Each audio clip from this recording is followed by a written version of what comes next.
చంద్రబాబు మేనిఫెస్టోను ప్రజలు నమ్మే పరిస్థితిలో లేరన్నారు ఎంపీ అవినాష్ రెడ్డి.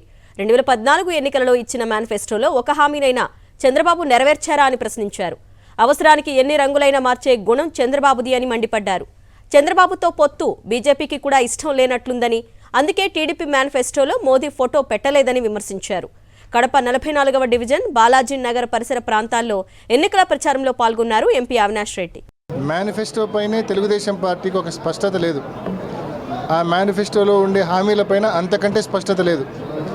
మనం చూసినాం 2014 ఎన్నికలు, ఇదే చంద్రబాబు నాయుడు గారు, ఇదే జనసేన, ఇదే బీజేపీ మోడీ గారు వీళ్ళందరూ ఒక కూటమిగా ఫార్మ్ అయి ఆ రోజు 2014లో ఒక మేనిఫెస్టో ఇచ్చారు. వీళ్ళందరి ఫోటోలతో ఒక కూటమిగా ఫార్మ్ అయి 2014లో మేనిఫెస్టో ఇచ్చారు. ఆ మేనిఫెస్టోలో ఒక్కటంటే ఒక్క హామీ కూడా 2014 నుంచి 19 వరకు అమలు చేసిన పరిస్థితి లేదు. పూర్తిగా ప్రజల్లో విశ్వాసం కోల్పోయాడు చంద్రబాబు నాయుడు గారు. ఈరోజు మళ్ళా ఇష్టం వచ్చినట్టు మరి హామీలు ఇస్తూ, ఇష్టం వచ్చినట్టు వాగ్దానాలు ఇస్తూ మళ్ళీ ఒక కొత్త మేనిఫెస్టో ఇచ్చాడు. ఈరోజు ప్రజలు ప్రశ్నిస్తూ ఉన్నారు, 2014లో ఇన్ని హామీలు ఇచ్చినావు, ఇవే ఫోటోలు ఇదే కూటమిని అడ్డం పెట్టుకొని ఇన్ని హామీలు ఇచ్చావు, ఒక్కటంటే ఒకటైనా నెరవేర్చావా చంద్రబాబు నాయుడు అని చెప్పి ప్రజలు అడుగుతూ ఉన్నారు. మోడీ గారు ఫోటో వేసుకొని హామీలు ఇచ్చినాడు, ఒక్కటి కూడా అమలు చేయలే.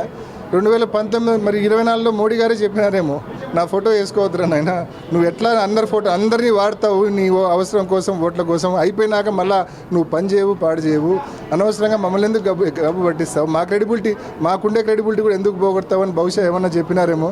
మరి కారణమేమో మనకైతే తెలియదు. కానీ అసలు చంద్రబాబు నాయుడు గారు వీళ్ళందరినీ తెచ్చుకుందే ఈయన నమ్మడం లేదు. పక్కన వాళ్ళ ఫోటోలన్నా చూపించి నమ్మిద్దామని చెప్పి వీళ్ళందరినీ కూటమిగా తెచ్చుకున్నారు. వాళ్ళ ఫోటోనే లేకుంటే చంద్రబాబు నాయుడు చూసి ఎవరు నమ్ముతారు? మా నమ్మకం నువ్వే జగన్, మా నమ్మకం నువ్వే జగన్, మా నమ్మకం నువ్వే జగన్.